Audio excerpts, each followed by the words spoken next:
She was supposed to die up there. The commander made sure of it. When the military helicopter erupted into a fireball above the frozen peaks of the Cascades, 4 injured soldiers had one chance at survival, and command killed it before it started. "She's only a nurse," the commander said, his voice flat over the radio.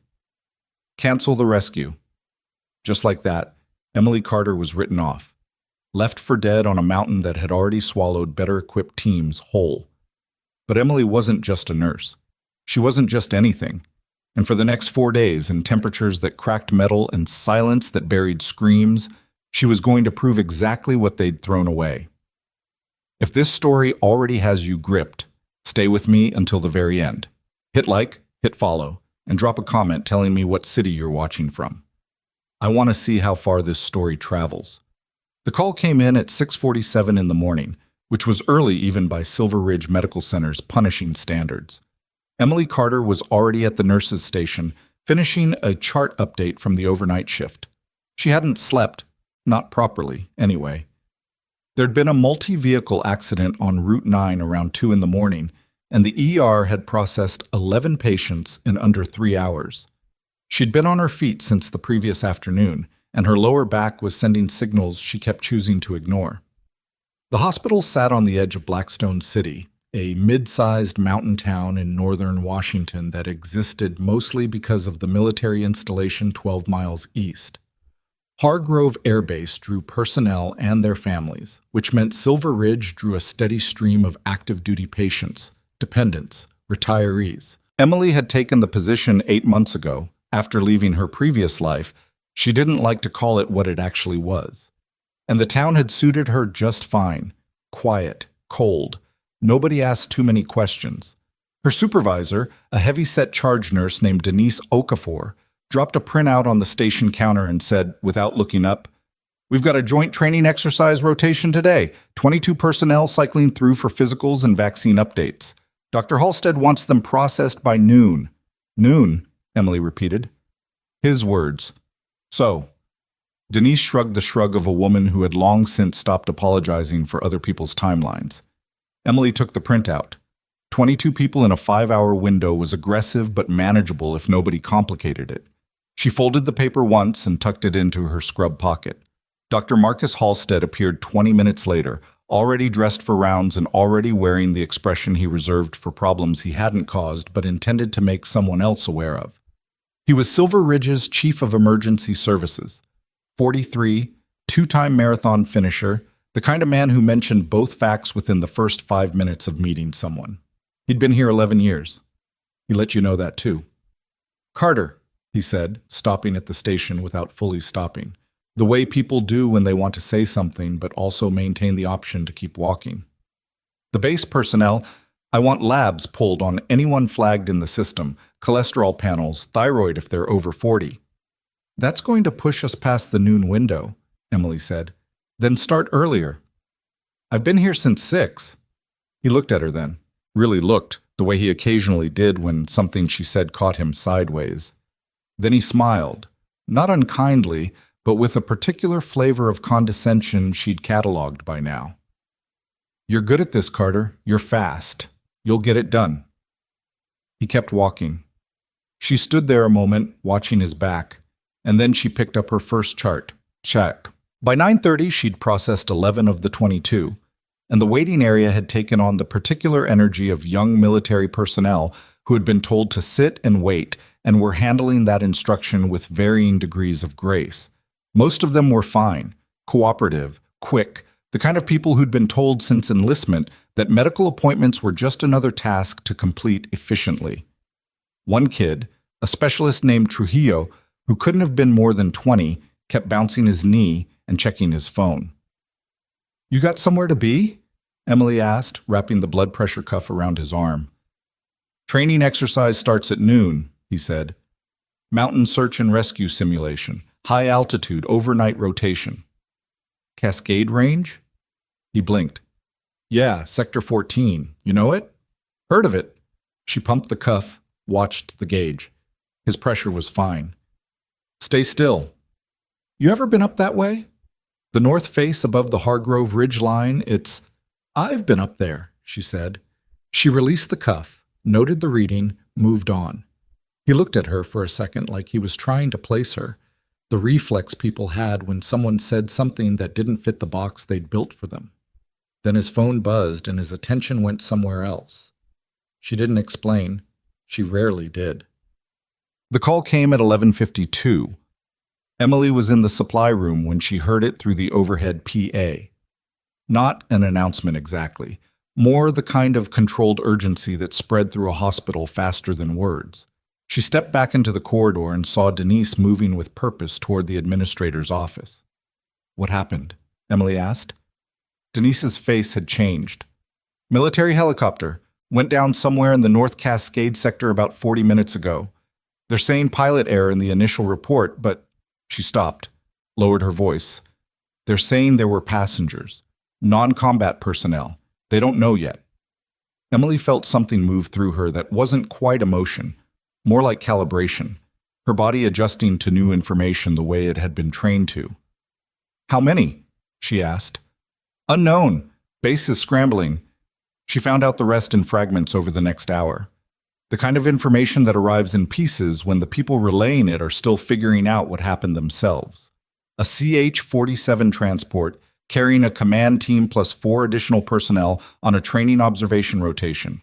Catastrophic engine failure above the tree line. The helicopter had come down hard in a remote section of the northern slope. Steep, heavily forested, no road access within 6 miles. The crash site was at roughly 9,000 feet.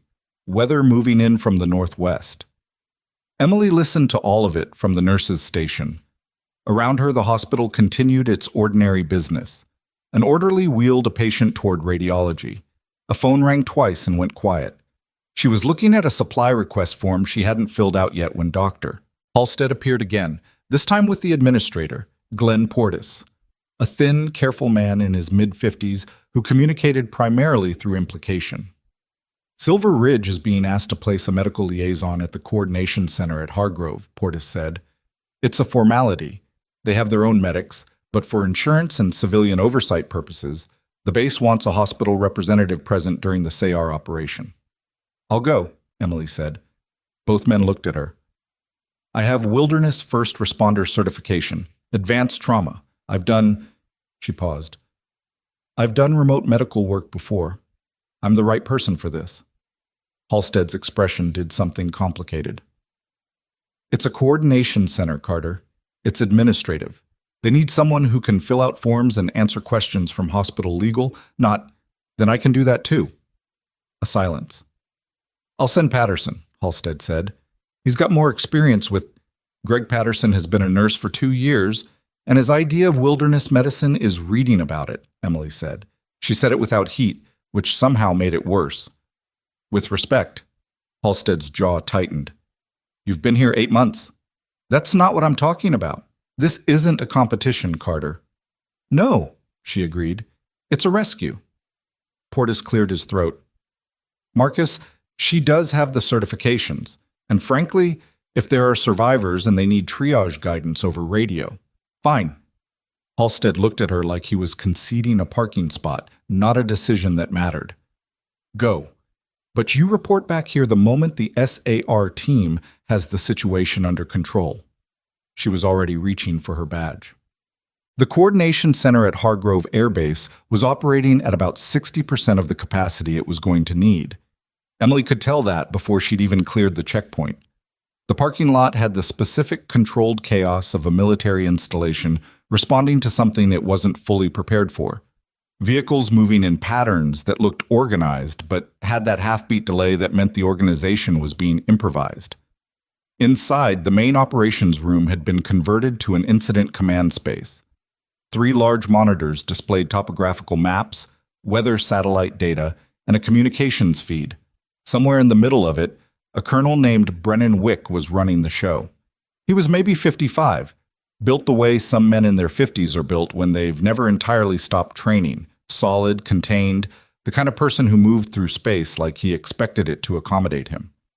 He was on the phone when Emily came in with her hospital ID badge and her civilian designation, and he glanced at her the way people glance at furniture they haven't decided yet whether they need. She found a corner near the communications console and did what she was good at, She listened. The picture assembled itself quickly.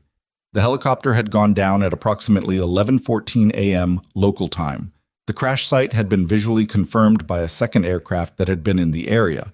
The helicopter had come to rest against a rocky outcropping at approximately 9,200 feet, partially intact but clearly damaged. The observation confirmed a debris field consistent with hard impact, but not total disintegration, which meant there could be survivors. SAR teams were being mobilized, but the weather was complicating the timeline. A system was pushing in from the northwest, temperatures already dropping, wind picking up above the tree line. The optimal window for aerial insertion was narrowing. "What's the personnel manifest?" Emily asked one of the communications officers, a young sergeant whose name tag read PELL. He looked at her, the hospital badge, the civilian clothes. "Ma'am, I'm not sure I'm authorized to share. I'm your medical liaison. I need to know what injuries I might be talking medics through." Pell hesitated. Then he turned his screen slightly so she could see the edge of it. 6 personnel. The pilot, who was listed as likely critically injured based on the visual confirmation of the cockpit damage. A co-pilot. A command observer. Colonel rank. 2 enlisted, 1 from logistics, 1 a communications specialist, and 1 civilian medical attachment. She read the last entry twice. The civilian medical attachment was herself. She had been scheduled to fly on that helicopter as part of the liaison rotation before Halstead had reassigned her to the hospital this morning.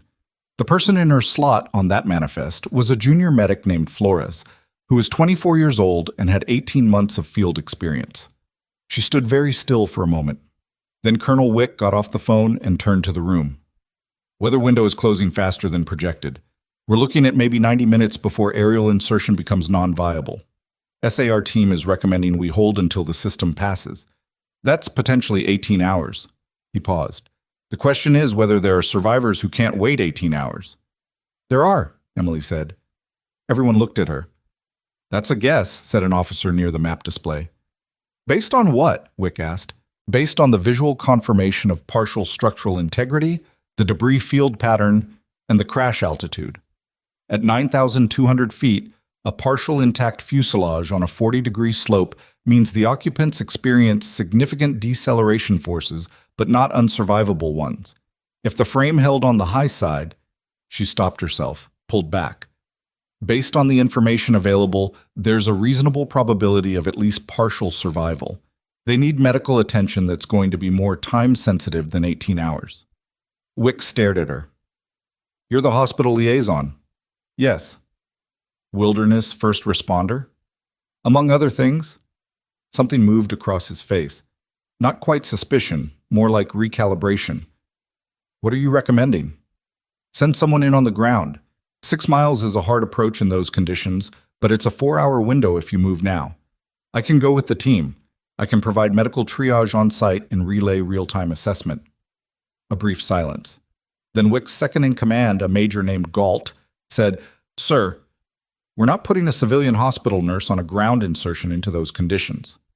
"She's asking to go," Wick said. "With respect, she doesn't know what she's asking. That terrain in this weather—" "I know what I'm asking," Emily said.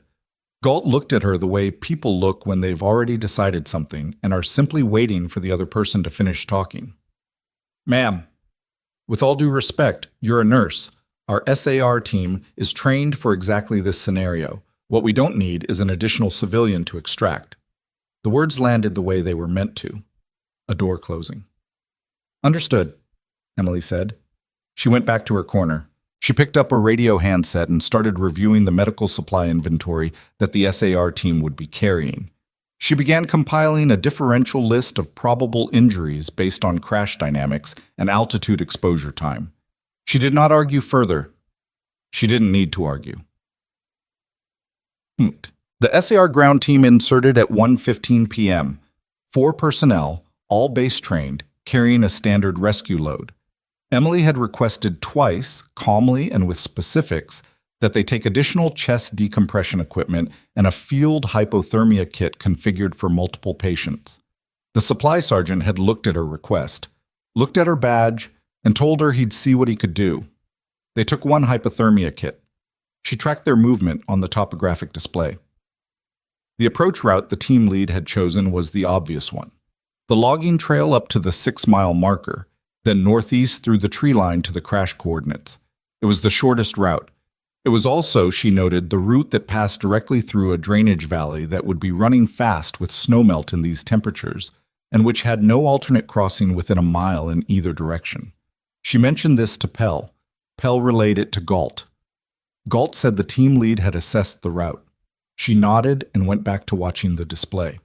53 minutes after insertion, the SAR team leader, a sergeant first class named Odom, came over the radio. His voice was controlled but had that particular quality of a man recalculating. "Base, this is Odom. We have a problem." "Go ahead, Odom." "Drainage crossing at mile marker 4 is flooded. Water's running fast, approximately chest height. We're going to have to find an alternate route."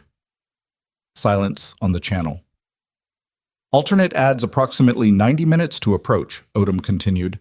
"Weather's deteriorating faster than projected. We're looking at possible whiteout conditions at the crash elevation within..." Static. "Within 2 hours." The room was quiet. Emily picked up the radio handset she'd been authorized to use for medical coordination. "Odom, this is Carter from Silver Ridge, medical liaison. If you take the northeast ridgeline from your current position, about 200 meters upslope from the drainage, there's a traverse that keeps you above the flooding and brings you out at a higher elevation on the approach. It adds maybe 30 minutes, but removes the 90-minute alternate." A pause. She could almost feel Galt stare from across the room. "Carter, who told you you could use that channel?" Galt said. "I'm the medical liaison. This is a medical coordination channel." She kept her voice even. "Odom, the traverse is doable. The rock structure above that drainage is granite, stable in these temperatures. You'll have visibility issues above the tree line, but the footing is reliable." Another pause. Then Odom's voice. "You've been on that ridge?" "Yes." "When?" She didn't answer that. "The traverse will work." A longer pause this time. She could hear wind through the transmission. Then, "Copy that, Carter. We'll try the traverse." Galt started to say something. Wick held up one hand without looking up from the map. Galt stopped. At 3:40 p.m., Odom's team reached the crash site. What they found was worse and better than projected, in the specific way that emergencies always divided themselves into those two categories simultaneously.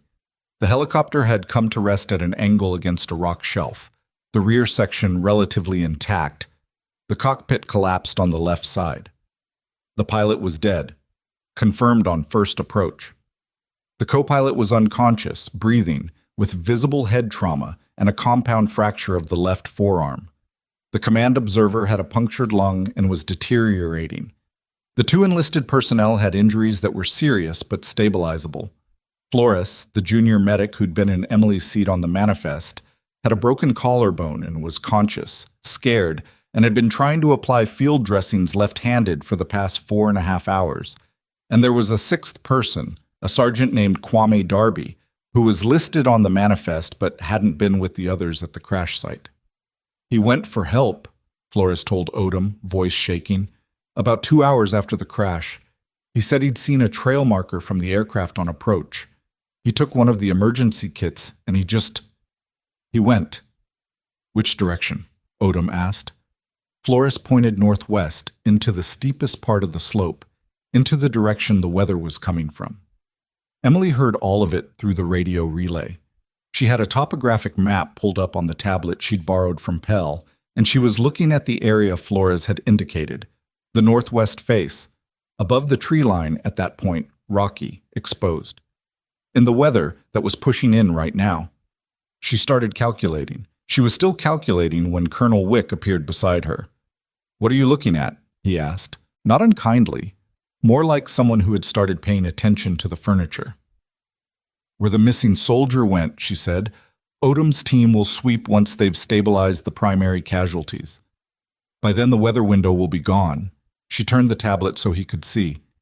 "He went northwest, at 2 hours out from the crash site, moving with adrenaline and an emergency kit, but a probable injury he didn't know about. See the blood evidence in Flores's description. He'd have made it approximately here. She pointed. There's a natural shelter formation, rock overhang, faces south, blocks the northwest wind. It's the only logical place to stop on that face. Wick looked at the map. You're guessing. I'm estimating. There's a difference. He looked at her for a long moment. You said you've been on that ridge. Yes. When? She met his eyes, held it. A while ago, she said. Something shifted in his face. Not understanding, not yet, but the beginning of a question he hadn't known to ask. He looked back at the map. If you're right about that location, he said, and the weather closes in before Odom's team can sweep, he'll be there overnight, in these temperatures, with whatever injury he's carrying. She paused. He'll be dead by morning. Wick studied the map for another moment. Then he reached for the radio. Odom. Once you've got the primary casualties stabilized and ready for extraction, I need you to do a northwest sweep toward grid reference.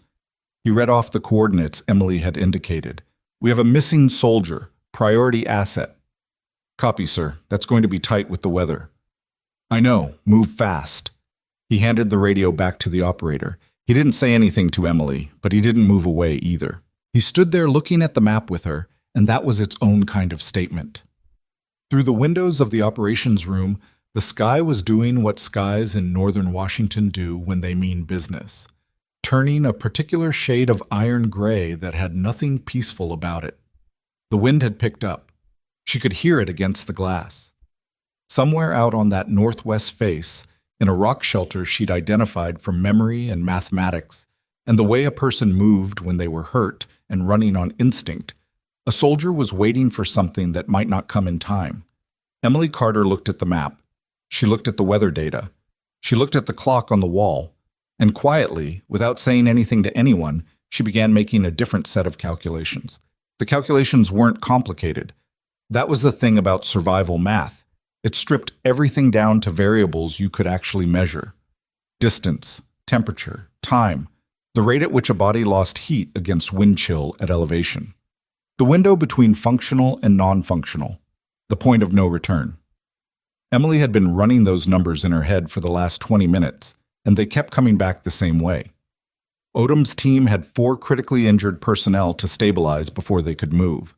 The northwest sweep would take them at minimum another hour and 40 minutes after extraction prep. The weather was closing at a rate the meteorological feed was already revising upward, and the missing soldier, Darby, had been out there for going on 6 hours, moving northwest into rising wind, with a wound Flores had described without knowing she was describing it.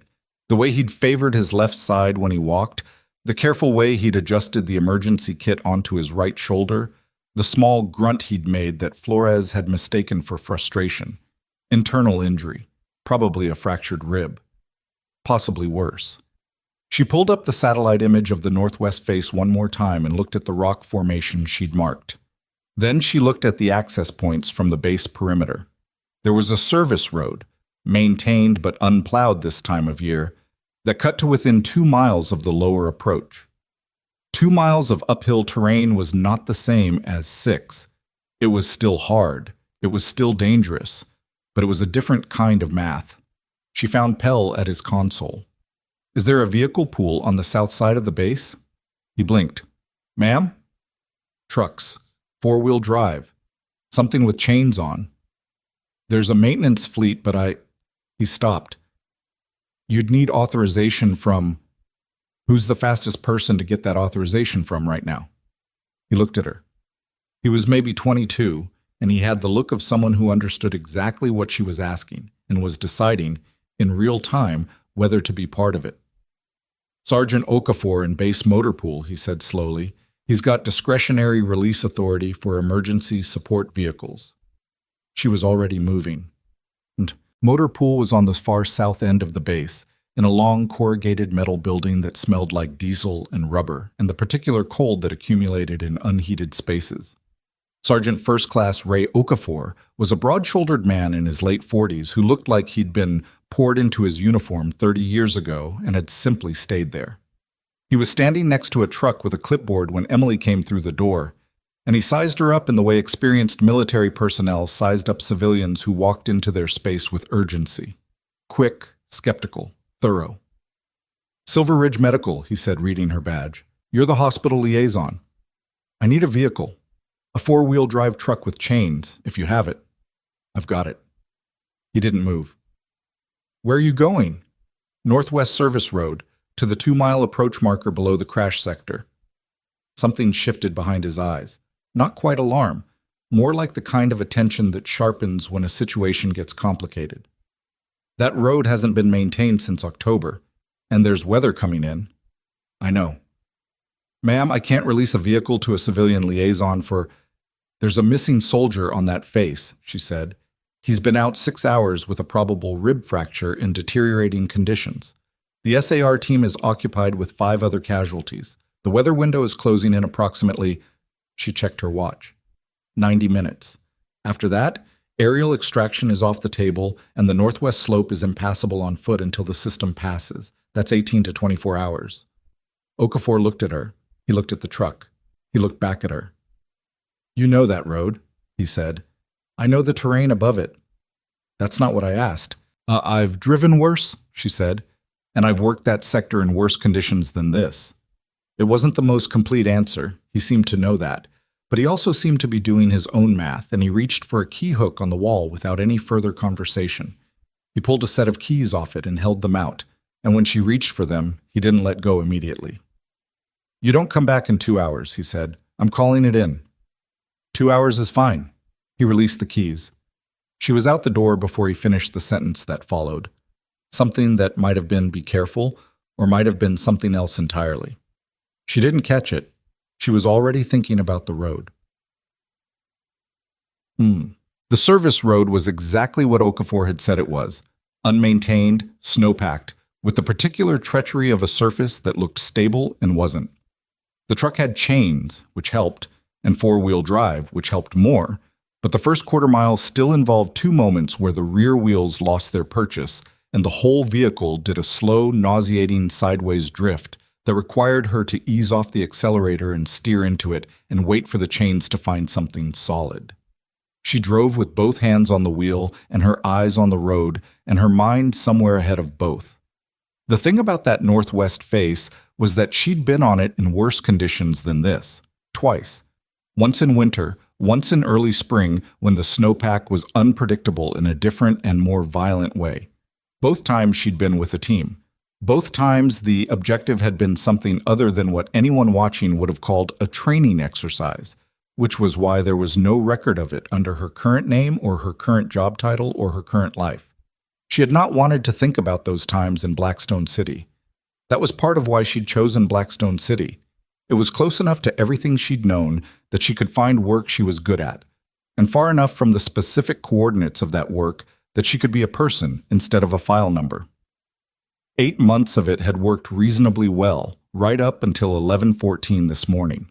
The road curved northeast and then climbed, and the trees on either side thickened and then thinned and then became scrub. And at the 2-mile marker sat a weathered green post she recognized from a map she'd memorized 12 years ago and apparently never entirely forgot. She stopped the truck, put it in park, and got out. The wind hit her immediately. Not friendly about it.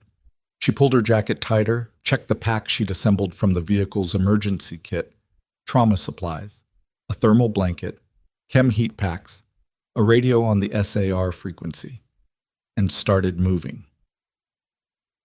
The slope above the road was rock and packed snow, and the occasional patch of ice that gave no warning. She moved at the kind of pace that looked slow and wasn't. The pace of someone who knew that speed on this terrain was a trap, that the whole game was placing your feet right and keeping your center of mass forward and reading the surface 3 steps ahead. Her breath fogged in front of her. Her thighs started burning by the first switchback, which was fine. Pain was information. It was telling her she was moving fast enough. She found the rock shelter 47 minutes after leaving the truck. It was exactly where she'd marked it on the tablet. A granite overhang on the south-facing side of a boulder cluster, with enough of a windbreak to make the difference between survivable and not survivable in these temperatures. And Kwame Darby was inside it. He was alive. She knew that before she got close enough to confirm it. The emergency kit was open beside him, and someone had activated 2 of the chem heat packs, and the thermal layer from the kit was wrapped around his shoulders. He'd known what he was doing, at least up to a point. At some point, he'd stopped knowing things. He was conscious, but barely. That in-between state that wasn't sleep and wasn't alertness, but some curtained version of both. He was shivering, but not shivering hard, which was worse than shivering hard. His left hand was pressed against his ribs with the particular tension of someone who had been holding that position long enough that it had become unconscious. She crouched in front of him. Darby. His eyes moved toward her. Something crossed his face. Confusion, then something that wasn't quite relief, more like the recognition that the question of whether someone would come had been answered, and his body was choosing to respond to that answer. "Who are you?" he said. It wasn't quite a question. "Medical. From the Base Coordination Center." She was already pulling on gloves, opening the pack. "Don't move. Tell me where it hurts." "Ribs," he said. "Left side. When I breathe." "When you breathe deep?" "When I breathe." She got her hands on him, careful, systematic, and he made a sound when she found the spot, short and sharp and quickly suppressed. Not a good sound. "How long have you been sitting still?" she asked. Maybe 2 hours? I was going to keep moving, but I couldn't." He stopped, breathed. "There was a trail marker. I saw it from the helicopter. I was trying to get to it." "The trail marker is another mile northwest," she said. "You made the right call stopping. Is everyone else—" He stopped again. Whatever he saw in the pause before she answered, he understood it. His jaw tightened. "The pilot." "Yes." He closed his eyes for a moment. When he opened them, he was more present than he'd been 30 seconds ago. Grief doing what grief sometimes did, which was sharpen everything into focus like a slap. "The others?" he said. "Alive. Being extracted." She was wrapping him now, the second thermal layer from her pack over the one he already had. "Are you the only one who went for help?" "I didn't want to leave them." His voice had an edge to it. Not defensive, just the statement of a person who needed someone to know. But Floris's hands were... She couldn't... "You did the right thing," Emily said. Not the soothing version of those words. The factual version. "You're the reason we were looking in this direction." He looked at her. Something in his face shifted slightly. "How'd you know where to find me?" She was checking his pupils. Both reactive, though the left was slightly slower than she wanted. "You favored your left side when you walked. Adjusted the pack right. So you were hurting and you knew it. A person hurting on the left side in a northwest wind isn't going to go far before they look for something to block it. South-facing overhang was the obvious shelter." She moved to his blood pressure, working from the wrist pulse. "Plus, I've been on this slope before." "You're not SAR." "No." "You're the hospital person. The nurse." "Yes." He looked at her for a moment with an expression she'd seen on soldiers before. The expression of someone reconfiguring their understanding of what a thing was. Then he said, "Okay?" in the tone of someone who had decided to deal with one thing at a time. "I need to know if you hit your head," she said. "Not hard. Shoulder took most of it when we went down. I think He paused. "I blacked out for maybe 30 seconds. Any vision changes since?" "It's blurry at the edges, but I thought that was the cold." It could have been. It could also have been something else. She filed it, kept moving through the assessment. His left hand pulse was weaker than his right, which told her the rib injury was affecting circulation. Not emergency level yet, but a trajectory she needed to interrupt. She got on the radio. "Base, this is Carter. I have the missing soldier. He's alive, conscious. Approximate location."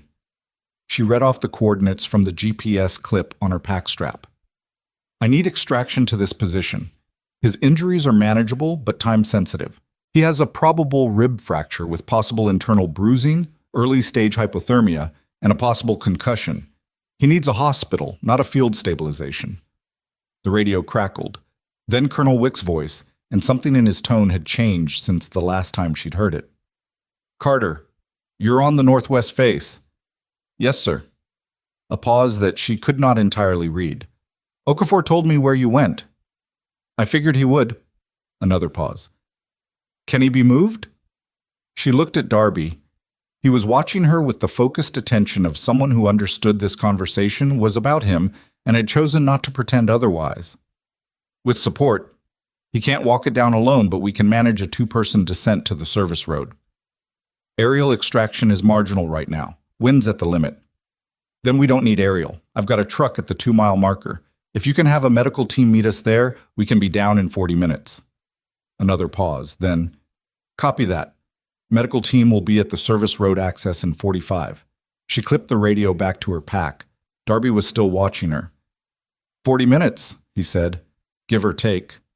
Through that, he gestured toward the wind, which was doing something particularly pointed to the rock face just outside the shelter's overhang.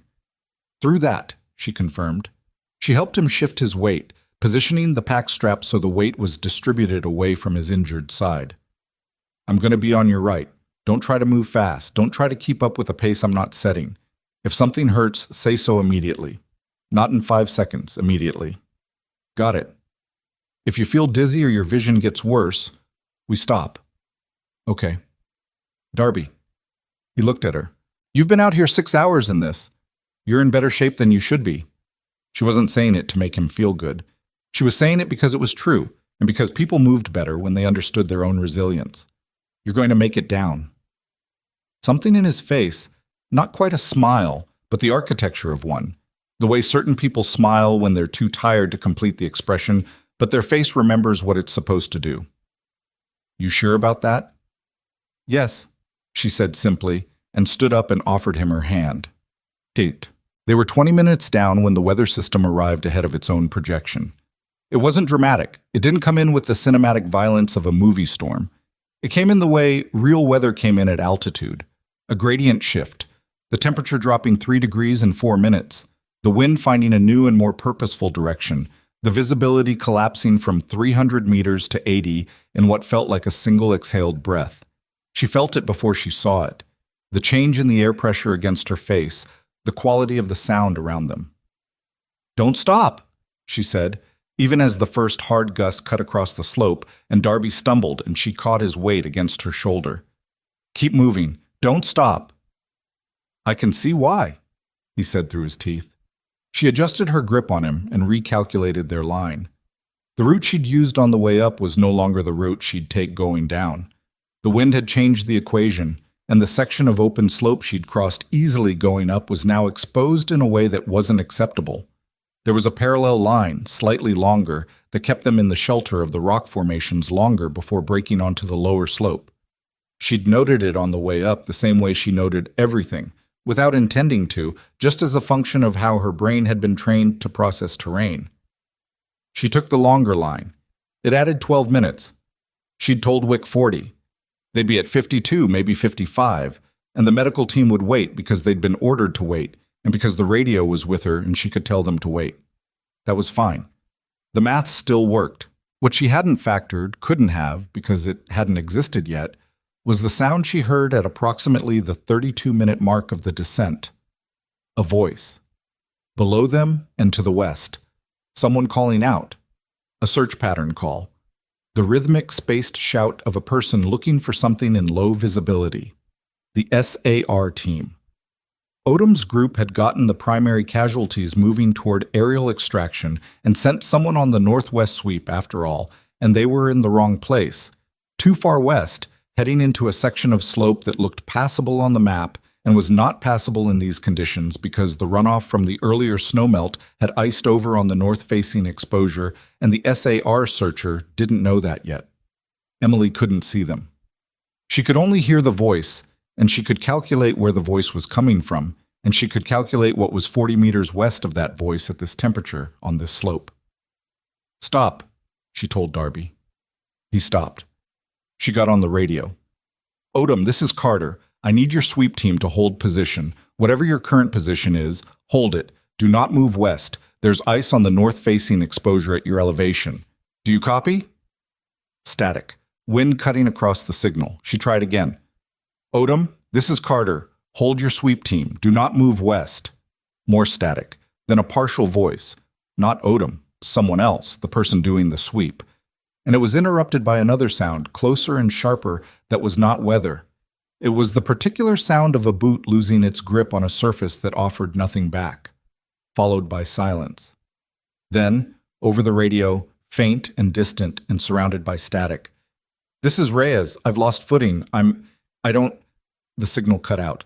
Darby turned to look at her. His face in the diminished visibility was all shadow and pallor, and the particular stillness of someone waiting for a decision. Emily Carter looked west into the whiteout, in the direction of the sound, and then looked down the slope toward the truck she could not see but knew was there, and then back west again. The math was simple and terrible, and she already knew the answer. She keyed the radio. "Base, this is Carter. I need you to advise the medical team that there's a delay at the service road. I'm going west." She turned to Darby. "Can you sit?" she asked. His jaw was tight. "Yeah." "Then sit, right here, against this rock, with your pack against the wind. Don't move from this position. I'm leaving you one heat pack and the spare thermal layer. The GPS coordinates are active on the radio." "Go," he said. "I'll be here." She looked at him for 1 second. Then she turned west and started moving into the whiteout, toward a voice that had gone quiet, in conditions that were closing faster than any projection had accounted for, on a slope she knew better than almost anyone, and not nearly well enough. Behind her, she heard Darby's voice, low and rough and mostly to himself.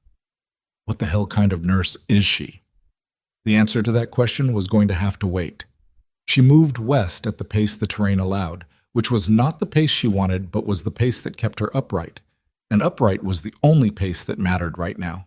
The whiteout had a texture to it.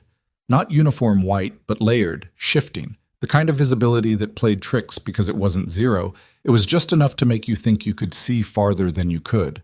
She'd been in worse. That wasn't comfort exactly, just calibration. The voice on the radio had said Reyes. She ran the manifest in her head. The SAR team. Odom had brought in was 4 personnel. She'd heard Odom's voice on the radio multiple times.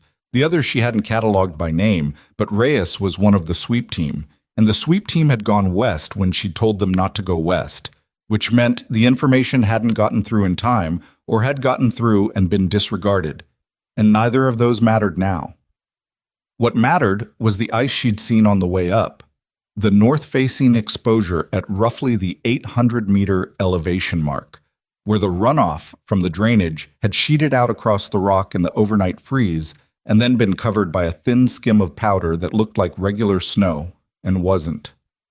She'd stepped around it on the ascent and noted it and filed it, which was a thing her brain did automatically and which had occasionally been useful and was useful now. She heard him before she saw him. Not his voice. A sound, the specific sound of someone trying to be quiet about the fact that they were in pain, which was different from the sound of someone in pain. It was controlled, effortful, the breathing of a person who had assessed their situation and decided that panic was not a useful response and was enforcing that decision on themselves with everything they had. "Reyes," she called. Not loud. Loud in these conditions traveled wrong, bounced off rock in directions you didn't intend. "Call out." A pause. Then, "Here, I'm here." She found him 12 meters further west, in a depression where the slope dropped away sharply before leveling onto a rock shelf. He'd gone over the edge of the depression. Not a cliff, nothing that dramatic, but a drop of roughly 2 meters onto a surface that had no give in it. He was on his back on the rock shelf, one leg bent at an angle that told her what she needed to know before she got close enough to confirm it. He was young, mid-20s maybe, with the kind of face that hadn't fully finished deciding what it was going to look like. His pack was still on, which had probably cushioned the landing enough to matter. His helmet was intact. His eyes were open and tracking her, which was good. "I can't feel my..." he started. "That's the cold," she said, crouching beside him. "Talk to me. What happened?" "Ice. I didn't... It was under the snow, and I didn't..." He stopped. His jaw was working. "My leg. I see it." She was already moving through the assessment. His right tibia. She could see the deformity through the fabric of his pants even without touching it. Mid-shaft fracture, displaced. The skin wasn't broken, which was the one good piece of news because an open fracture at this altitude in these conditions was a different category of problem. You hit your head? Helmet took it. Any neck pain? Be specific. No, shoulder. I landed on my shoulder. She got her hands on the shoulder through his jacket, careful, working by feel because the light was deteriorating with the weather. Crepitus when she pressed the AC joint. Separated shoulder. Yeah, he said, like she'd confirmed something he'd already diagnosed. Smart, she said, meaning it. A person who could assess their own injuries in the immediate aftermath of a fall was a person who was going to be manageable. Where's your radio? Lost it in the fall. She keyed hers. Odom, this is Carter. I have your sweep team member. He's down in the depression approximately 40 meters west of grid. She checked the GPS again, read off the numbers. Right tibia fracture, displaced, skin intact, separated shoulder. He needs a litter extraction. I cannot move him without immobilization. The radio crackled. Odom's voice came back with the particular tightness of a person managing multiple problems at once. Carter, I've got the primary casualties in transit. I've got 2 personnel left. I can redirect. Do it, she said. And bring a SAM splint if you have one. Copy. She put the radio down and looked at Reyes. He was shivering in earnest now, which was actually better than Darby's situation had been. Shivering meant his thermoregulation was still working. She pulled the last thermal layer from her pack and spread it over him. I gave my spare to the other guy, she said, almost to herself. What other guy? Reyes asked.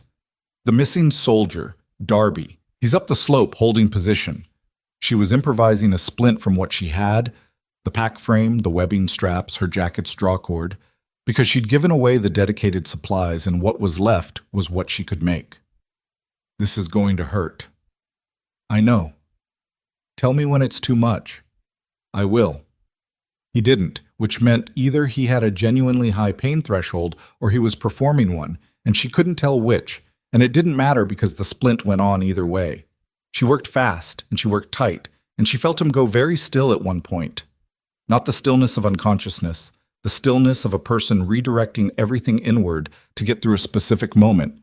And then he breathed out and came back. Done, she said. Is it supposed to feel like that? Unfortunately. He made a sound that was almost a laugh and wasn't quite. She appreciated the attempt. Odom's 2 remaining personnel arrived 19 minutes later, and in those 19 minutes, the weather made its intentions unambiguous. The temperature dropped another 4 degrees. The wind found a new angle. The visibility, which had been marginal, became a problem that required active management. She and Reyes both had their backs to the rock face, and the thermal layer pulled up as far as it would go, and she was running the math on Darby's situation upslope with the single heat pack and no thermal layer because she'd used both of hers, and she did not love the math she was getting. When the 2 SAR personnel arrived, a staff sergeant named Vollmer and a specialist whose name tag she couldn't read in the light, she gave them 45 seconds of information in the tone of someone who was not interested in debating any of it. Reyes needs a litter carry. Tibia fracture, displaced, splinted, separated right shoulder. No head or neck injuries. He's stable but needs to move now. You have a litter? Improvised, Vollmer said, showing her the frame they'd rigged. Good enough. Take him to the service road. Medical team is staged there. She was already moving. There's another casualty upslope. I'm going back for him. Vollmer looked at her. Ma'am, you don't have any supplies left. I know. And you've been out here? I know, she said again, and she was already climbing. Darby was where she'd left him. That was the first thing she checked when she got eyes on the rock formation. Whether he'd moved, whether the position had shifted, whether something had changed. It hadn't. He was exactly where she'd told him to be, sitting against the windward side of the boulder with his pack at his back and his arms folded across his injured ribs and his eyes open. He looked up when he heard her. You found him, he said. Not a question. Fractured tibia. He's being carried out. She crouched beside him and did a rapid reassessment. His color was worse than 20 minutes ago. Not alarming, but the trajectory was in the wrong direction. His shivering had intensified, which was still better than the alternative. The heat pack had another 30 minutes in it, maybe. Can you stand? If you help. That's all I need. She got him up, got his arm across her shoulders, and they moved. It was harder going down than the first section had been, because the weather had worsened and because she was tired in a way she was refusing to fully acknowledge.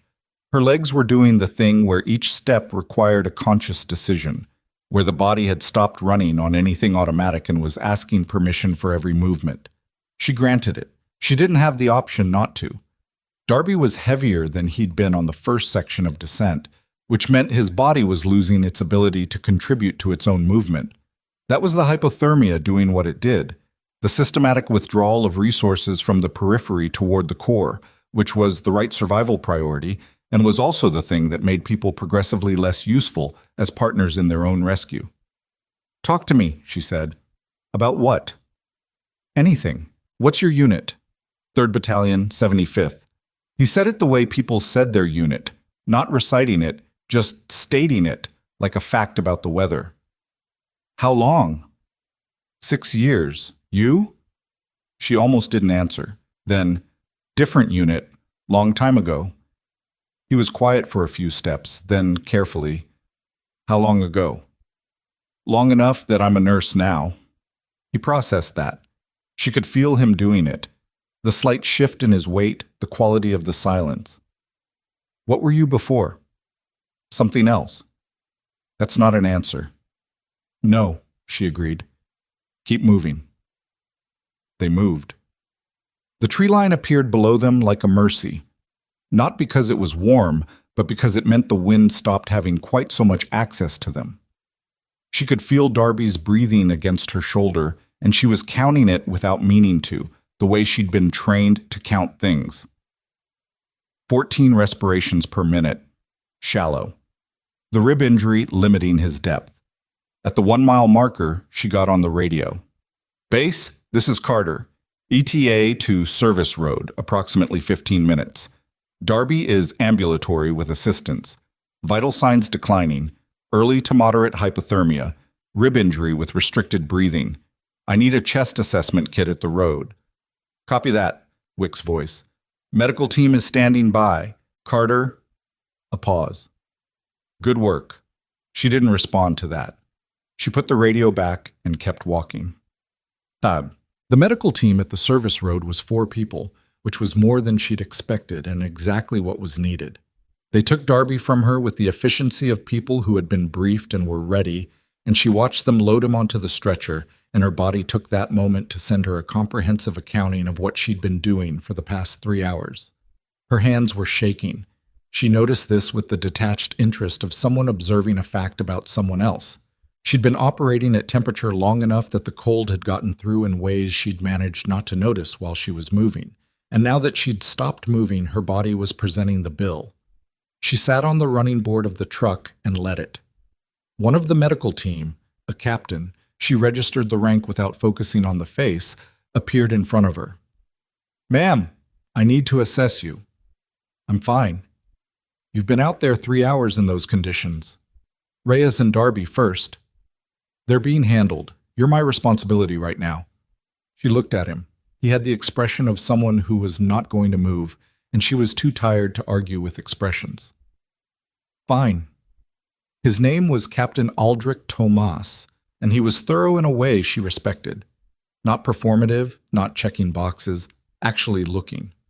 He took her temperature, which was low enough to confirm what she already knew, and checked her hands, which had the early signs of cold injury that would resolve with rewarming, but were going to hurt before they did.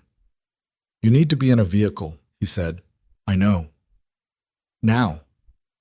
"I know." She didn't move immediately.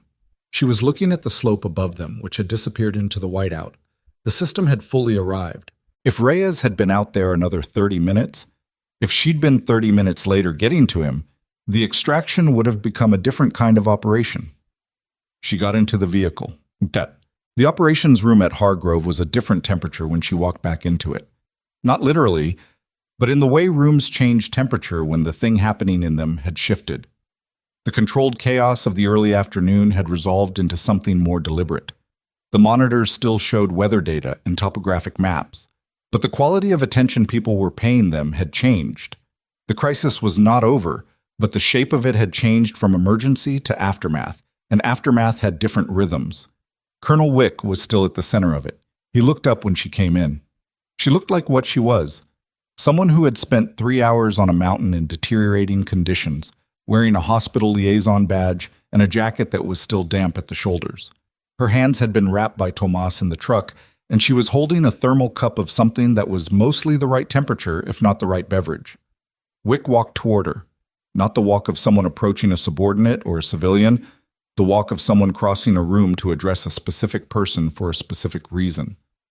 "Sit down," he said. "I'm fine." "Carter." She sat. He pulled a chair around and sat across from her, which was not what she'd expected. Not the debrief standing, not the formal after-action posture. He sat across from her like someone who wanted to actually talk, and he looked at her for a moment before he said anything. "Odom tells me you gave him the traverse route. Saved his team 40 minutes. The drainage was flooded. You also told us where Darby was. And you went out there without authorization, in a vehicle you convinced Okafor to release to you, and you came back with both of them." She wrapped both hands around the cup. Reyes is in surgery at Silver Ridge. His leg is going to take time, but he's going to keep it." Wick paused. "Darby is in the ICU. His core temperature was low enough that if he'd been out there another hour—" "I know." Another pause. He was looking at her with the expression he'd had twice before. That quality of a question forming itself slowly, assembling from pieces that didn't quite fit any category he already had. "Who are you?" he said, not accusatory, genuinely asking. "Emily Carter, Silver Ridge Medical, Wilderness First Responder, Advanced?" "That's not what I mean." She held the cup, looked at it, then looked up at him. "It's who I am now. But before." She didn't say anything. "Carter." His voice had changed, not softer exactly, but more careful. The way people spoke when they decided that whatever they were about to say mattered. "I've been running operations for 22 years. I know what I'm looking at when I see someone move in the field. The route you identified, the shelter location, the way you talked Odom through the traverse, the improvised splint, the way you managed 2 separate casualties in whiteout conditions and got both of them out." He stopped. "Wilderness first responders don't learn that." She didn't answer. "Medical liaisons don't know what a personnel recovery insert looks like from the approach side." Still nothing. "I'm not asking for a service record," he said. "I'm asking because there are 6 people alive right now who weren't going to be, and I want to understand how that happened." Emily Carter looked at Colonel Brennan Wick across a folding table in an operations room that smelled like burned coffee and cold equipment, and she felt the weight of 8 months of deliberate quiet pressing against the specific gravity of this moment, and she said nothing. But her hands had stopped shaking, and something in her face, if you knew how to read faces, if you'd spent a career learning to read the faces of people under pressure, had settled into an expression that was neither evasion nor admission. It was the expression of someone who had known, at some point today, that it was going to come to this. Wick reached into the folder he'd been carrying since before she sat down. She hadn't noticed the folder. She'd been more tired than she'd thought. He placed a single page on the table between them. He didn't say anything. He just placed it there, face up, and looked at her. She looked down. It was a personnel document, military letterhead, classification markings she recognized. The name at the top was not Emily Carter, but there was a photograph in the upper right corner that was unambiguously her face, 8 years younger, in a uniform she hadn't worn in a long time. She was quiet for a moment, then, "Where did you get that?" "It came through about 40 minutes ago," he said. "Someone at JAG flagged your name when it appeared in our incident log. The system ran a cross-reference." He paused. "Your clearance is still active. Did you know that?" "I assumed it would be." "The unit designation on this document—" He stopped. "I've worked adjacent to that program. Once, briefly. I know what the training pipeline looks like. I know what the operational profile looks like." He was looking at her steadily. "Personnel recovery, Tier 2. Multiple classified deployments, extreme environment operations, field medicine under fire." He paused again. "You didn't retire, Carter. You separated quietly. which means you chose to leave. And then you became a hospital nurse in a mountain town. She looked at the document, at the photograph of herself, at the version of her life she'd put away in a way she hadn't told anyone about, not in Blackstone City, not at Silver Ridge, not to Denise Okafor or Dr. Halstead or the people she passed in the corridor and said good morning to. It was what I wanted, she said, and she meant it. It was complicated and true simultaneously, the way things sometimes were. Wick nodded slowly. I understand that. He seemed to actually mean it. What I need you to understand is what today changes. It doesn't change. 6 people, he said. Quiet. Definitive. 5 from the crash, 1 from a secondary fall. All alive. One of those 6 was going to be declared non-recoverable at 1700 hours today because the weather window was closing and my command staff had made a probability calculation. He stopped. You overrode that calculation with your own body. She didn't respond to that. The commander who canceled the extended rescue this morning, Wick began. I heard the radio call, she said, when I was in the ops room. Then you heard Colonel Galt's recommendation. She had. She'd heard it at 12:41 p.m., standing 3 feet from the communications console, when Galt had told Wick in the tone of a man consolidating a decision he'd already made. The hospital liaison is a civilian asset.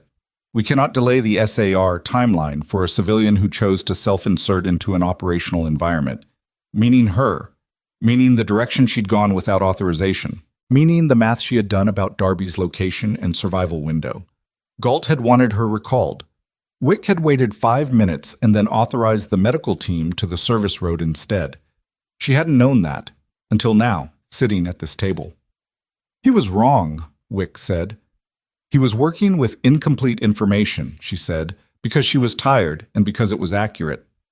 He was wrong, Wick repeated, and there was something in the way he said it that told her the conversation about Galt's judgment was not finished, that it was in fact only beginning.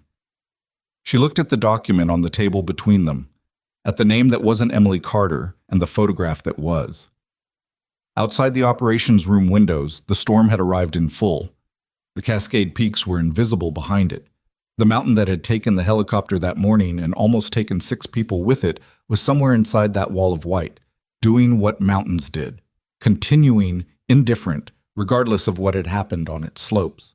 She thought about Reyes and surgery, about Darby and the ICU, about Flores, who had tried to apply field dressings left-handed for 4.5 hours because she'd refused to give up on the people around her. She thought about the radio call she'd overheard at 6:47 in the morning before any of this had started. She's only a nurse. Cancel the rescue. She hadn't known then that the voice on that recording was going to be an important voice before the day was over. She hadn't known it was going to be important in a way that went beyond today. She looked up at Wick. What happens now? She asked. He picked up the document, looked at it, put it back down. That depends, he said, on some conversations that are going to happen in the next 24 hours. Some of those conversations are going to involve you. And some of them, he looked directly at her, are going to involve people who made decisions today that are now part of the official incident record. She understood what he was saying. She also understood what he wasn't saying, which was the part that mattered. The incident record existed. The radio transmissions existed. The timeline existed. Every decision, logged, time-stamped, cross-referenced against outcome. The decision to cancel the extended search. The recommendation to recall her. The authorization that hadn't come until 5 minutes after it should have. All of it was in the record, and the record now included 6 survivors. She picked up the thermal cup and finished what was in it. It had gone cold. I'd like to go to the hospital, she said. I want to check on my patients.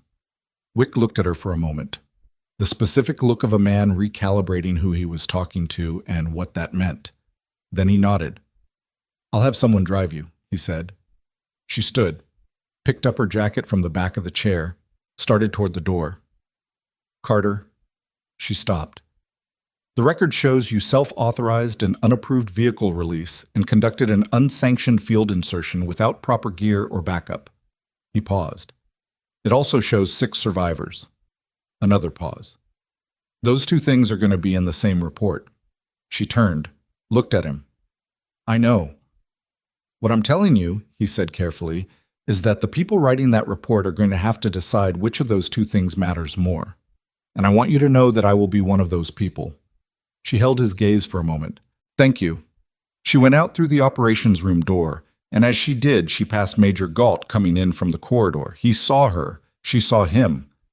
The moment lasted less than 2 seconds and contained everything that had happened between his radio recommendation and this hallway, the dismissal, the override, the 6 survivors, the document on Wick's table.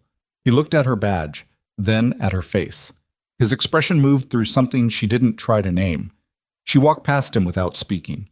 In the corridor, her phone buzzed. She pulled it out. Dr. Marcus Halstead. She stood there looking at his name on the screen, at the notification that said he'd called twice before this while she'd been on the mountain. She let it go to voicemail. She kept walking.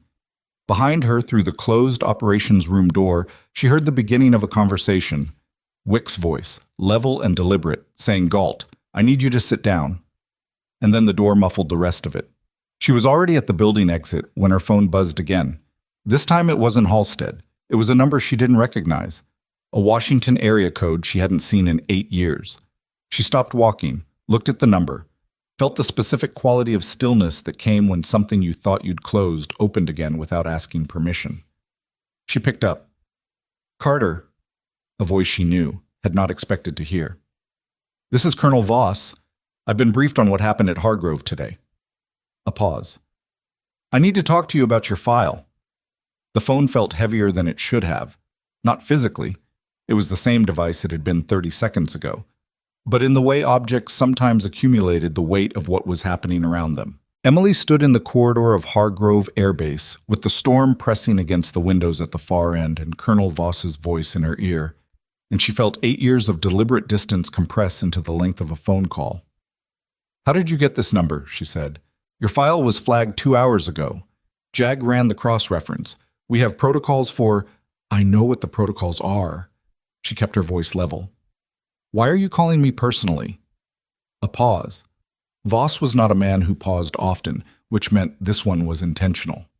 "Because what happened today has moved beyond the Hargrove incident report. I've been on the phone with 2 separate offices in the last hour. There are people who are going to want to talk to you, Emily, and I thought you should hear it from me first." She closed her eyes for a moment, opened them. The corridor was empty in both directions. "What offices?" "Inspector General's office at the base level. And above that." He let that sit for a second. "The radio transmissions from today's SAR operation are being reviewed. All of them. The call at 12:41 is in the record." She knew which call he meant. "She's only a nurse. Cancel the rescue." "How far above base level?" she said. "Far enough that Colonel Wick has already submitted a written statement without being asked." Another pause. "That's not a thing Wick does. In 20 years, I've never seen Wick submit a voluntary statement the same day as an incident." She stood with that for a moment. Through the operations room door at her back, she could still hear Wick's voice, lower now, deliberate, the cadence of someone making a case, not arguing, stating. There was a difference, and she'd heard both from enough people in enough rooms to know which one this was. "I didn't ask for any of this," she said. "I know that," Voss said. "I also know you went up that mountain anyway. There were people. I know why you went. I'm not questioning it." His voice had shifted slightly. Not warmer. Voss didn't do warm, but more direct. The way he'd spoken to her in operational briefings, when he wanted her to understand something clearly and quickly. "I'm calling because your separation from service was your decision, and I've always respected it. What I need you to understand is that the separation doesn't protect you from what's coming. Your name is in the record now. Your actions are documented. And the people reviewing that record are going to have questions." "What kind of questions?" "The kind that start with your service history and end with why a personnel recovery specialist with your clearance level and operational background was working as a floor nurse at a civilian hospital without any flag in the system." He paused. "There's going to be a formal review of the Hargrove incident. The conduct review is going to include the decision chain, who ordered what, when, based on what assessment. And when they get to the 12:41 call, they're going to look at what information was available at that time and what decision was made with it." Galt made the recommendation, she said. "Wick held 5 minutes and then authorized the medical team." "Yes." And Galt's recommendation was made after you'd already identified the probable shelter location for the missing soldier, relayed the traverse route to the SAR team, and requested specific medical supplies based on a crash dynamics assessment. He let that land. His recommendation was not made in absence of information, it was made in the presence of it. She understood what he was telling her. She stood in the corridor and let it assemble itself fully. The distinction between a bad decision made with incomplete information and a bad decision made with complete information was not a bureaucratic technicality. It was the difference between a judgment call that went wrong and a judgment call that was wrong to begin with. Galt had heard her. He'd been in the room. She'd been 3 feet from the communications console when she'd assessed Darby's probable location and requested the sweep. Galt had told her not to use the radio channel. Galt had told Wick she was a civilian who didn't know what she was asking. He'd had her assessment and dismissed it and made a recommendation based on the dismissal. "You don't need to tell me to cooperate with the review," she said. "I know I don't." "Is there anything else?" "Yes." His voice had shifted again. Something underneath it she hadn't heard in 8 years and recognized anyway. "I'm glad you're not dead, Carter. You made it back off that mountain. I wanted to say that out loud." She hadn't expected that. She stood there for a moment with it. "Thank you, sir. Go check on your patients." The call ended. She put the phone in her pocket and looked at the wall across from her for approximately 4 seconds. Then she walked to the building exit and out into the cold, where a base driver was waiting to take her to Silver Ridge. The hospital at night had its own particular atmosphere. Not quiet, never actually quiet, but operating at a register below the daytime frequency, the way a city sounded at 2 in the morning compared to 2 in the afternoon. The same elements, differently weighted. Darby was in the ICU on the 3rd floor. She checked his chart before she went in. Core temperature on admission, 33.1 degrees Celsius. Active rewarming initiated, responding as projected. Rib fracture confirmed on imaging, left, 4th and 5th. No pneumothorax. The concussion symptoms had resolved with monitoring, which meant the blurriness had been the cold after all, the way she'd half suspected. He was going to be sore for 6 weeks and tired for longer than that, and he was going to be fine. She stood in the doorway of his room. He was awake, barely, the half-awake of someone on pain management who was fighting the medication out of stubbornness more than necessity. He saw her. "You look terrible," he said. "You look worse." "Fair." He shifted against the pillow, then stopped shifting because of what that cost him.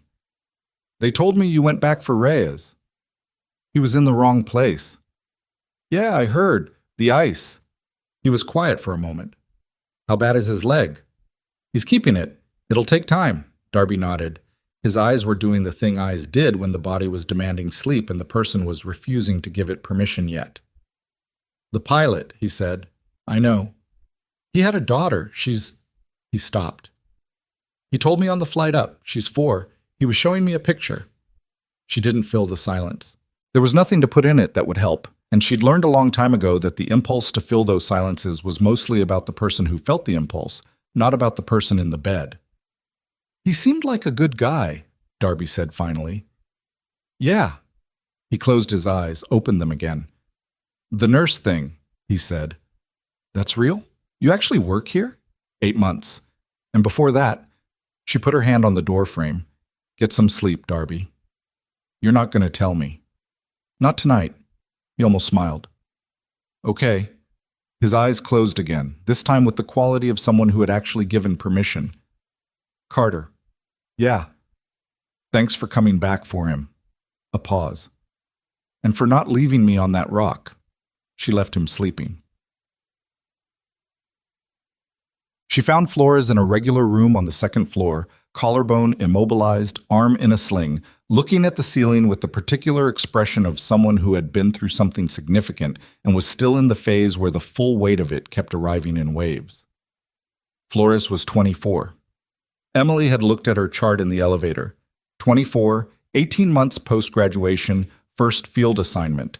She'd been on that helicopter as a medical observer, which was the kind of rotation that was supposed to be low stakes. Watch, learn, come back, debrief.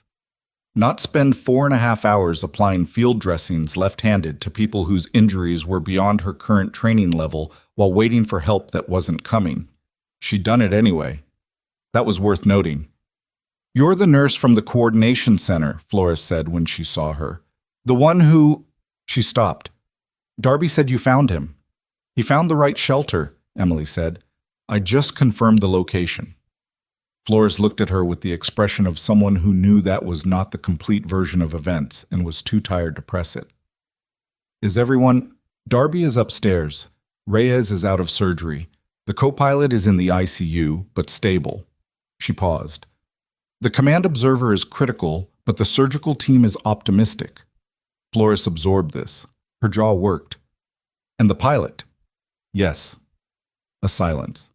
Flores looked at her hand, the one that had been doing the work for 4.5 hours, the improvised pressure dressings, and the positioning and the monitoring she'd done without proper equipment on a crashed aircraft at 9,000 feet. Her knuckles were abraded. Her nails were broken. "I kept thinking I was doing it wrong," Flores said. I was running through protocols, but I couldn't check everything I was supposed to check, and I wasn't sure if—" "You kept 4 people stable for 4.5 hours with a broken collarbone and no backup," Emily said. "You didn't do it wrong." Flores looked at her. Something in her face was trying to decide whether to believe that. "Get some sleep," Emily said. "We can talk more tomorrow." She meant it. She was also tired in a way that was becoming structural, the kind of tired that was going to take more than one night to address. She was in the elevator going down when her phone buzzed again. This time, it was a number she recognized. Denise Okafor, her charge nurse supervisor. She picked up. "Denise? Where are you?" Denise's voice had the quality it got when she was managing something she hadn't been told about and was not pleased about being in that position. "Second floor elevator. On my way out." "Halstead has been asking for you since 4 o'clock." "I know. I'll talk to him tomorrow." "Emily." The use of her first name was notable. Denise was a last-name person, professionally. "He's not— this isn't a scheduling conversation. He's been talking to the base liaison office.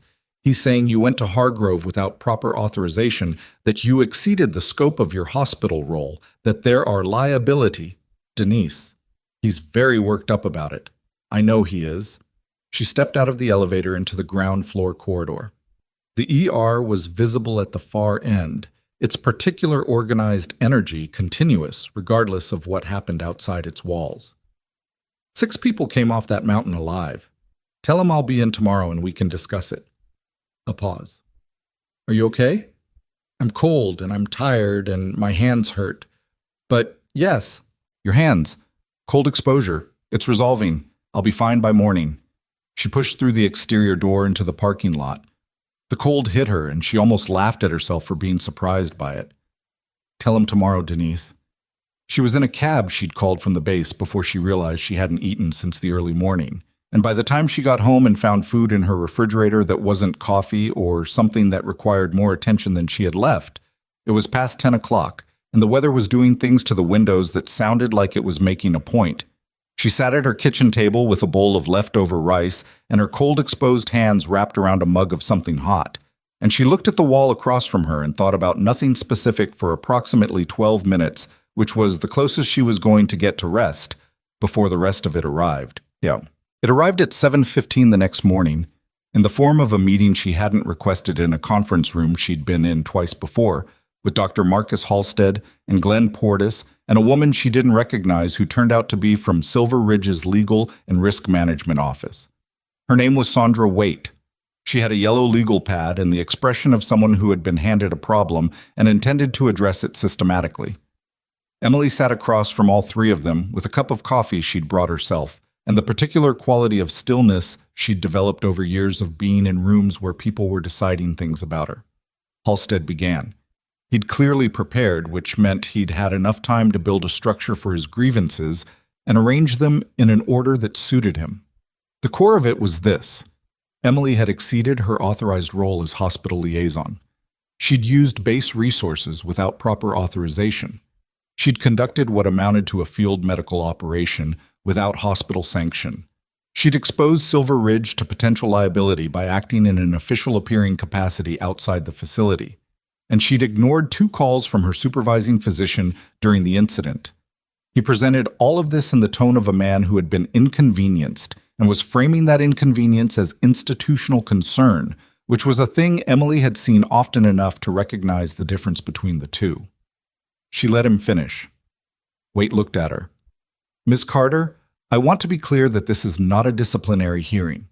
This is a preliminary conversation about the events of yesterday and Silver Ridge's exposure. 6 people survived," Emily said. "That's not in dispute," Waite said. "I want to be specific," Emily said, because she'd thought about how she was going to handle this during the 12 minutes she'd spent looking at the kitchen wall.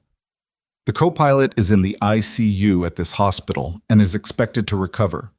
The command observer is in surgery and the team is optimistic. Sergeant Darby is upstairs with rib fractures and early-stage hypothermia that resolved with treatment. Specialist Reyes is post-op on a tibia repair. Corporal Flores is in a regular room. Those are Silver Ridge patients. They are here because of what happened yesterday." Halstead's expression tightened. "Emily, that's not the point. I went to the coordination center as the hospital's medical liaison," she said. "I identified a probable survivor location based on available data. I requested appropriate medical supplies for the SAR team. I drove an authorized base vehicle to a service road access point. I conducted field assessments on 2 injured personnel and facilitated their extraction to the medical team that was staged and waiting at the service road per Colonel Wick's orders." She looked at Halstead directly. "I also identified and stabilized a SAR team member who fell on the northwest slope and would have been in the weather system without intervention." Silence. "You ignored my calls," Halstead said. "I was on a mountain." "You should have. What should I have done, Dr. Halstead?" Not aggressive, just the question, asked plainly. "What specific action would you have wanted me to take at the moment you called?" He opened his mouth, closed it. "I'm asking genuinely," she said. "If you can tell me what I should have done differently that would have produced a better outcome, I want to hear it." The silence that followed was not comfortable. Waite was looking at her legal pad. Portis was looking at the table. Halstead was looking at her with an expression that had moved through several phases and arrived at something she could only describe as recalculation. "The liability concern," Waite began, "is going to be addressed in the Hargrove Incident Review," Emily said, turning to her. "Colonel Wick's office contacted the hospital's base liaison line this morning. She'd received the notification at 6:45, which was why she'd been almost ready for this meeting. The incident report will characterize the role of Silver Ridge's medical representative accurately. I'd recommend coordinating with that office before making any internal determinations." Waite wrote something on her legal pad. Halstead looked at her. "How do you know what the incident report will say?" "Because I know what happened yesterday," she said. Another silence. "I'd like to go do my rounds," Emily said. "I have patients upstairs." She walked out of the conference room, and behind her she heard the particular quality of quiet that meant no one had anything immediate to say, which was its own kind of answer. The formal investigation opened at Hargrove Air Base 48 hours after the incident. Emily received notification via Colonel Voss's office, followed by a separate notification directly from the base IG's office requesting her availability for a formal statement. She responded to both within the hour. What she didn't know, until Voss called her again that evening, was that the investigation had expanded faster than standard procedure typically allowed. The radio transmissions from the incident were pulled and reviewed the same day, Voss told her. The 1241 recording in particular, the IG's office cross-referenced it with the incident timeline and the survivor outcome data. He paused. The sequence of events is clarifying. She was at her kitchen table again. Same chair, different day. How clarifying?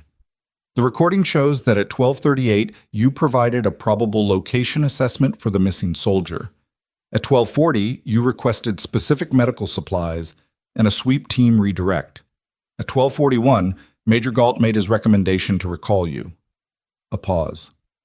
And at 12:44, he told Colonel Wick that the sweep directive was, his word, premature, based on insufficient grounds. She absorbed this.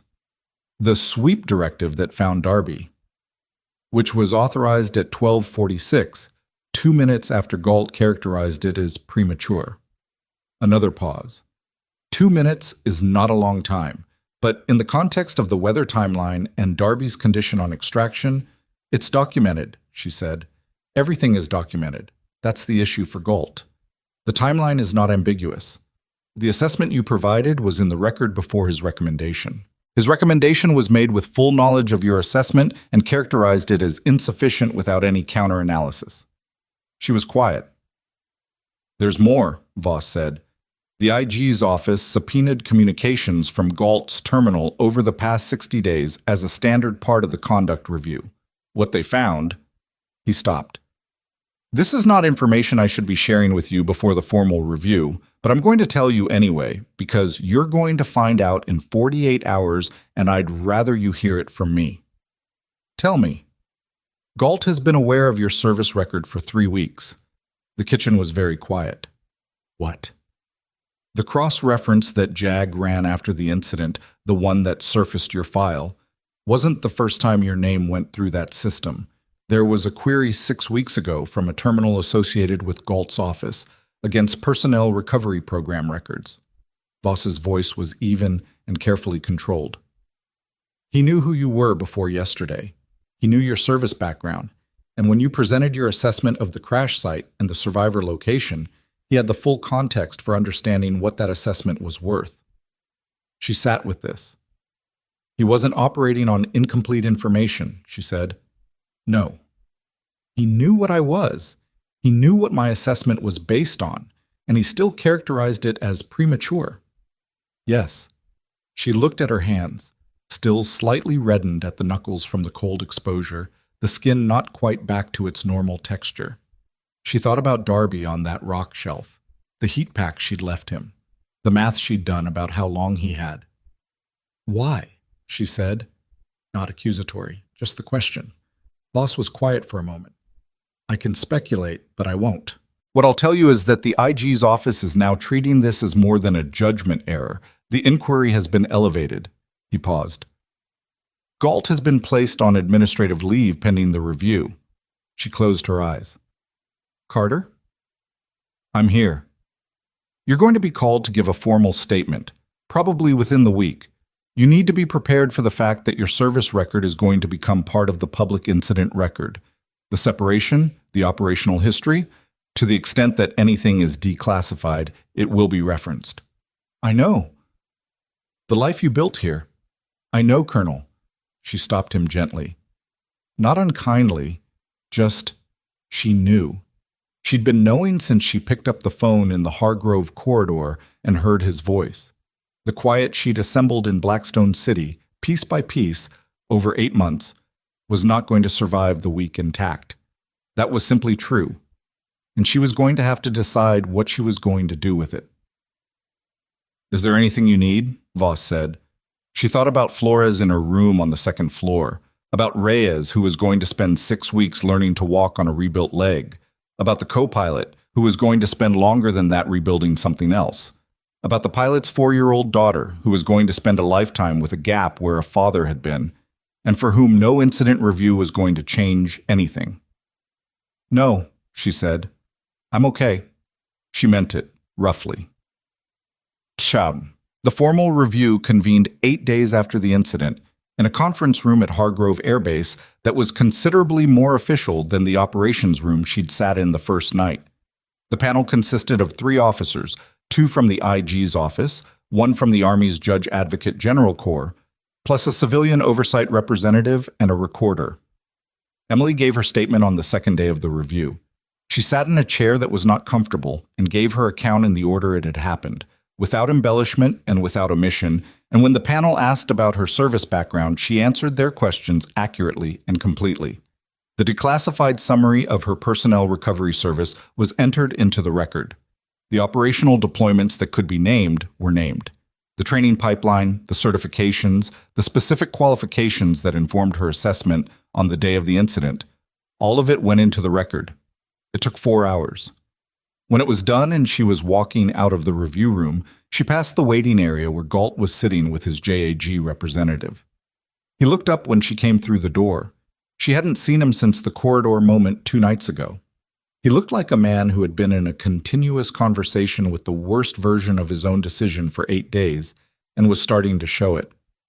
There was something in his face that wasn't quite what she expected. Not defiance, not resentment exactly. More like the expression of a man who had arrived at a reckoning he'd been able to avoid until recently and was still working out what to do with it. She stopped. She didn't plan to. It just happened. He looked at her. She looked at him. Around them, the waiting area was empty except for his representative, who looked at his phone with great attention. "The sweep team," Galt said finally. His voice was lower than she'd heard it. "Yes," she said. "If I'd—" He stopped, started again.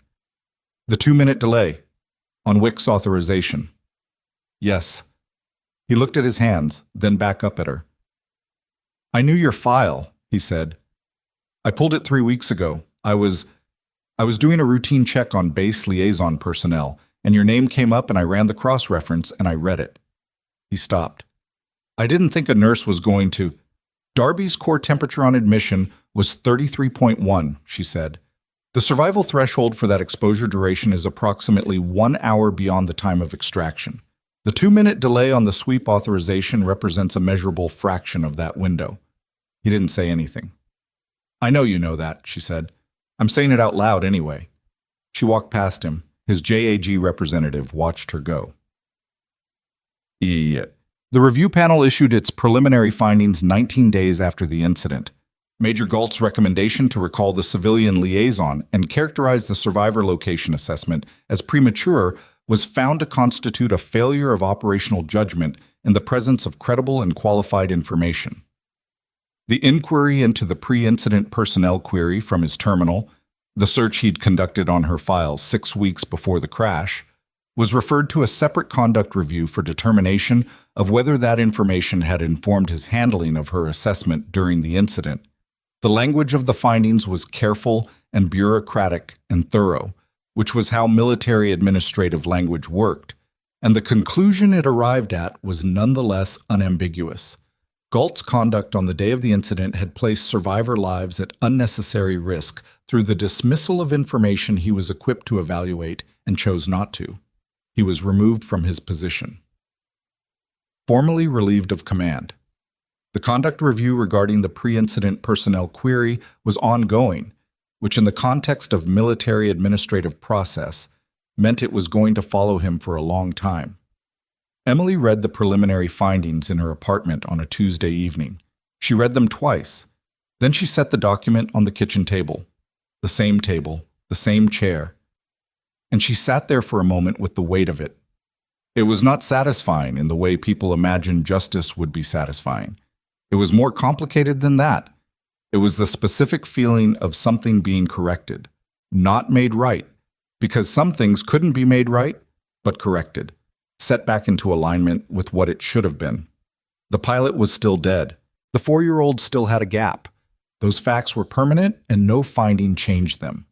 What the finding changed was something else, something smaller and more specific, and no less real.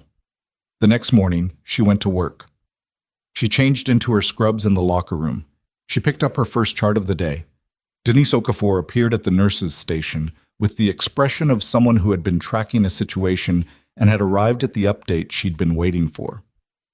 "The base sent over documentation for 3 of our patients upstairs," she said. "Formal commendation of care, including the attending nurse on their cases." Emily looked at her. "That's you," Denise said. "In case you weren't sure." "I know. Halstead has been very quiet for 2 weeks. I've noticed." Denise looked at her for a moment with an expression that contained several things: the professional assessment of a supervisor, the particular regard of a woman who had been watching someone carefully and had updated her understanding of what she was seeing. "You want to talk about any of it?" "Not particularly." "Okay." Denise put a chart on the counter. "Bed 7 is post-op and anxious. Bed 12 needs labs.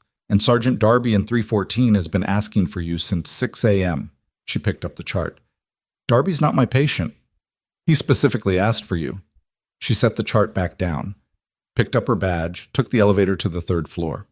Darby was sitting up in bed, which was progress from the last time she'd seen him, the posture of someone whose body had started returning resources to the periphery and was considering the option of functional movement again. He had a folder on his lap that he closed when she came in. "You've been asking for me since 6, she said. "It's 7:15. "It's an early start." "I heard about the preliminary findings," he said. Not gloating, not performing satisfaction, just stating it, the way he stated things. Gulped. "Yes." "That's—" He stopped, started again. "That's the right call." "Yes." He looked at the closed folder on his lap, looked at her. "There's going to be something else," he said. "Something official. A commendation review. Wick submitted it personally, I heard." She hadn't heard that specifically. She absorbed it. "You could say no," Darby said. "If you don't want the attention." She looked at him, looked at the folder, looked at the window where Blackstone City was conducting its ordinary business in the morning light, the mountain range visible to the north above the roofline, the Cascades white and indifferent and there. "Darby," she said. "Yeah." "What's in the folder?" He looked down at it. A pause. "It's from the review panel.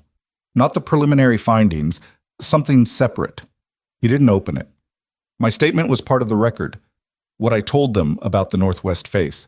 What you did on that slope." He looked up at her. "I asked them to send me a copy of the consolidated survivor testimony. All 5 of us. What we each told the panel about," he paused, "about what kept us alive up there."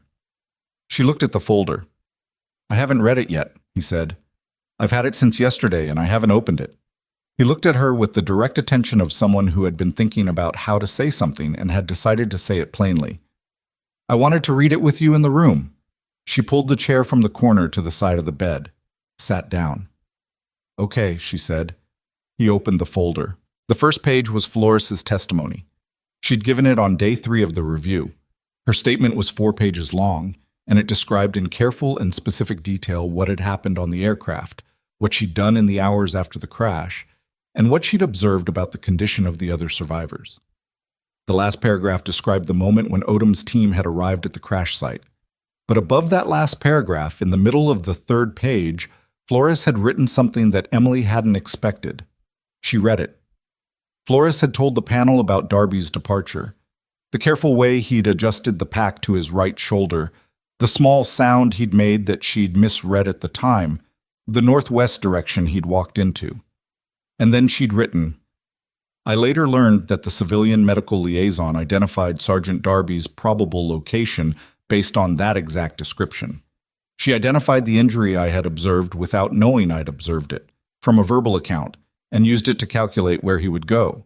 I didn't understand at the time that she would know how to do that. I understand it now." Darby didn't say anything. Emily read the line again. She wasn't sure what she'd expected survivor testimony to feel like from the outside. She'd written enough reports in her previous life. Incident reports, after-action summaries, operational assessments. She'd read testimony in debrief contexts. But this was different. This was 5 people accounting for their own survival, in their own words, to a formal panel, and the thread running through all 5 accounts was the same thread. She read through Reyes's statement, which was shorter and more direct and included the line, "She told me I was going to make it down. She said it like she was telling me something factual." I believed her.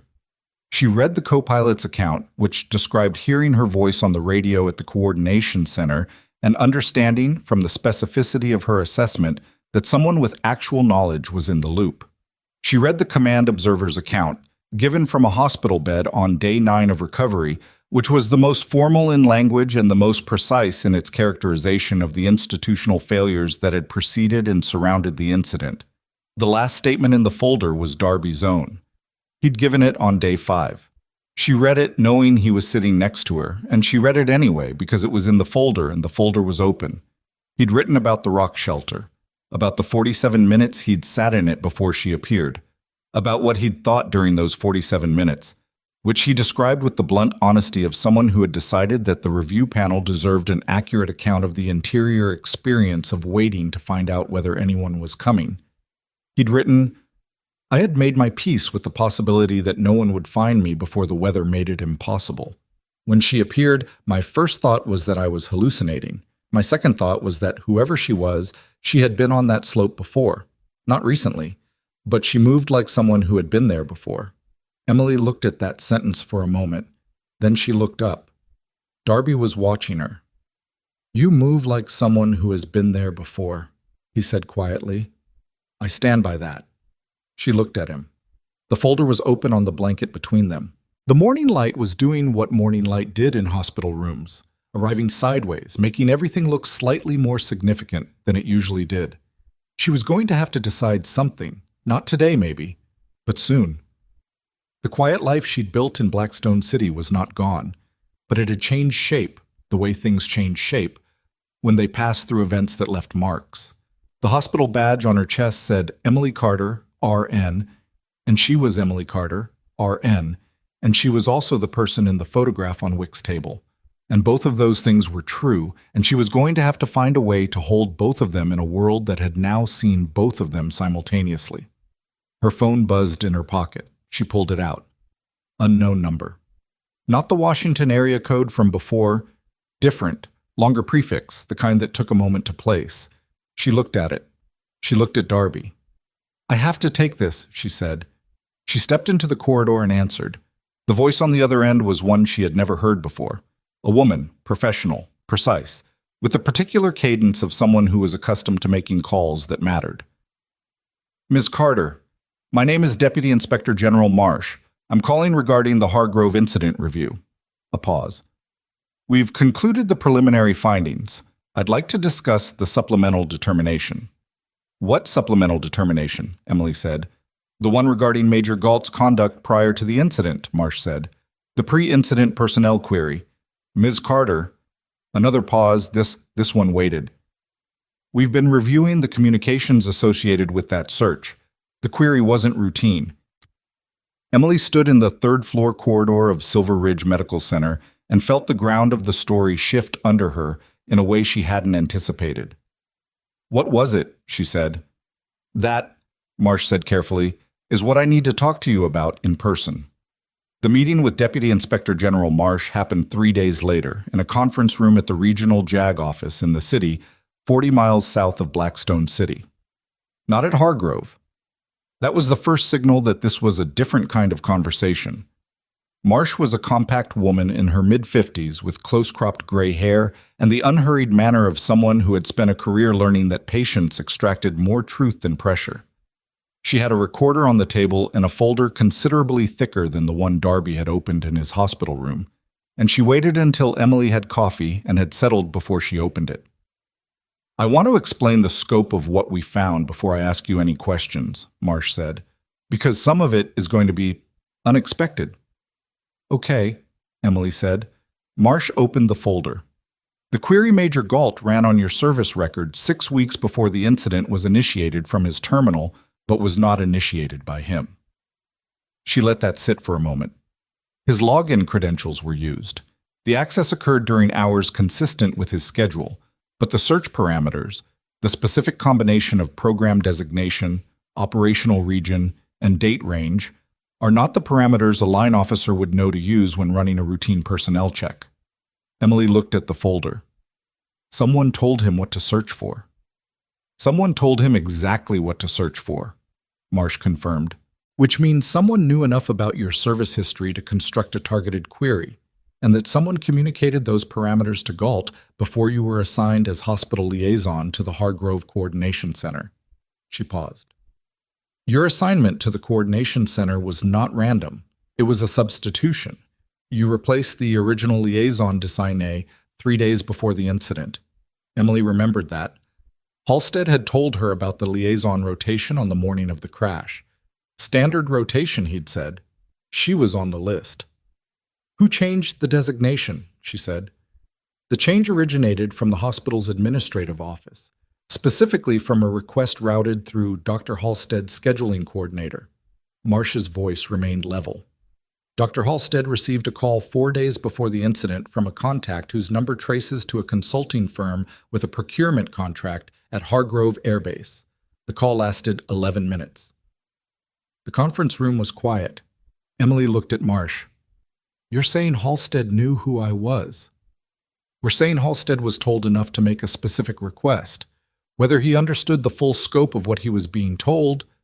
Marsh paused. "That determination is still being made."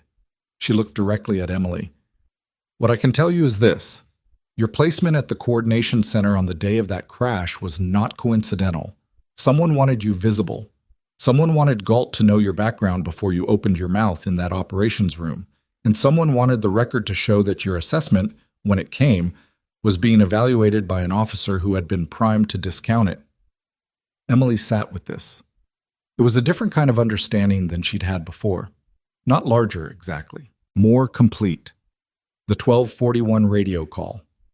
Galt's characterization of her assessment as premature. The specific quality of his dismissal. Not the ordinary skepticism of a military officer confronting a civilian, but something more deliberate, more prepared. She'd felt the difference at the time and filed it as professional arrogance. It had been something else. "Who's the consulting firm?" she said. "I can't share that yet." Marsh closed the folder. "What I can tell you is that the investigation has expanded significantly beyond the initial conduct review. Galt's administrative leave is now indefinite, and there are other people whose decisions are going to be scrutinized in a way they weren't 48 hours ago." She looked at Emily steadily. "I wanted you to hear this directly because you are a central witness in what is now a considerably larger inquiry. Your cooperation over the coming weeks is going to be important." "You'll have it," Emily said. Marsh nodded once. "I know, I read your file." A pause that was the closest she came to warmth. "All of it." The weeks that followed had the quality of a tide coming in, gradual, steady, and by the time you noticed how much ground it had covered a great deal of it. Galt's conduct review concluded publicly in the 3rd week. The findings were formal and specific and covered 3 things: the dismissal of qualified assessment during an active SAR operation, the improper use of personnel database access credentials, and conduct unbecoming an officer in his handling of information he had been given regarding a civilian contractor. The word "given" was doing significant work in that last clause. The finding did not name who had given him the information because that piece of the investigation was still open, but it didn't need to. The finding was clear about what he had done with what he'd received. He was removed from command, officially, publicly, with the paperwork that went into the permanent record and stayed there. His rank was not stripped. That was a separate process and a slower one. But his position was gone, and the next assignment that would have come from that position was gone, and the career trajectory that had depended on both of those things was, in the way of military careers, over. Emily was in her apartment when she read the final notice. She read it once, set it down, and made herself dinner. Pasta, the kind that required watching, or it stuck to the bottom of the pan. She watched it. It was not that she felt nothing. She felt something. The specific, complicated weight of an outcome that was correct and insufficient simultaneously. Correct because the finding was accurate and proportional and went into the record where it belonged.